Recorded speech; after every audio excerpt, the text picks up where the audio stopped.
হয়, আজি বিয়লি ভাগত মেটেলি স্থিত পলেণ্ডৰ কেম্পৰ পৰা এখন ট্ৰেইলাৰত তাত কেম্পৰ সম্পূৰ্ণ থকা পলেণ্ডৰ কাষত থকা দুখন পেভা উঠাই লৈ যাব লাগিছিলে। এই পেভাখন মোৰ জিম্মাত আছিলে।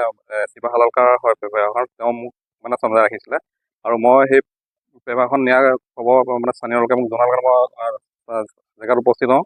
উপস্থিত হৈ দেখোঁ যে এখন ট্ৰেইলাৰত মানে দুখন কেন এখনতে পেভাখন উঠাই নিব লৈছিলে। আৰু যিহেতু এইখন ইয়াৰ পূৰ্বেও এই পলেণ্ডৰ প্ৰাপ্য ধনৰ কাৰণে বহুত কেছ কৰি থোৱা আছে, তাৰ বহুতখিনি বস্তু চিজ কৰি থোৱা আছে। এইখিনি বস্তু চিজ কৰা নাই যদিও এই বস্তুটো যিহেতু শিৱা হালকাৰ হয়, তেখেতে মোৰ জিম্মাত ৰাখিছিলে আৰু এই বস্তুখিনি চুৰি কৰি নিবলৈ হাতেলতে ধৰা পৰিছে। হাতেলতে ধৰা পৰিছে আৰু তেনেদৰে আমি আৰ্থিক অৱগত কৰোঁ, আৰ্থিক ততাতৈয়াকে গৈ পানি তেওঁলোকক হেৰি কৰে, এইটো ড্ৰাইভাৰকেইজনৰ সৈতে বস্তুখিনি আবদ্ধ কৰি ৰাখিছে। কিন্তু তাতে এখন ইটিঅছ বাহনৰ সৈতে কেইজন মানুহ আহিছিলে বস্তুখিনি নিবৰ কাৰণে, সেইকেইজন পলায়ন কৰিছে। আৰু বিষয়টো যিহেতু এই কেছটো মীমাংসা মানে ইয়াত বাহিৰতো যোনখিনি মেচিনাৰী আছে, সেই মেচিনখিনি যাতে চিজ হৈ থাকে সেই কথাটো বিচাৰিছোঁ মানে।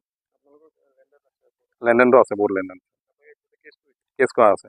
আৰু ইয়াৰ উপৰঞ্চি আৰু এটা পেভাৰ মেচিন উঠাইছে, যোনটো পেভাৰ GDCL-ৰ দিনৰ, সেইটো NSIDCL-ৰ হয় মানে। সেই NSIDCL মেচিনটো উঠাই লৈ যাব লাগিছিলে।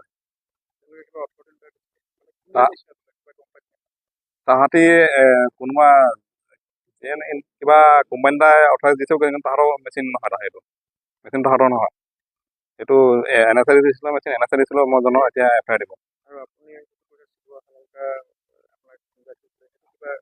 হয়, সেইটো মোক দাদাই অথৰাইজ লেটাৰ দিয়া আছে।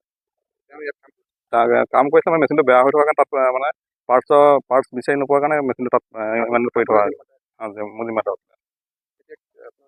এতিয়া এইটো কোনে একচুৱেলি নিব লৈছিলে, ক'লৈ নিব লৈছিলে, এইটো উচিত তদন্ত কৰি আৰু চুৰি কৰিবলৈ অহা ব্যক্তিকেইজনৰ ওপৰত মানে ব্যৱস্থা যাতে গ্ৰহণ কৰে সেইটো বিচাৰিছোঁ। FIR দিছোঁ হয়।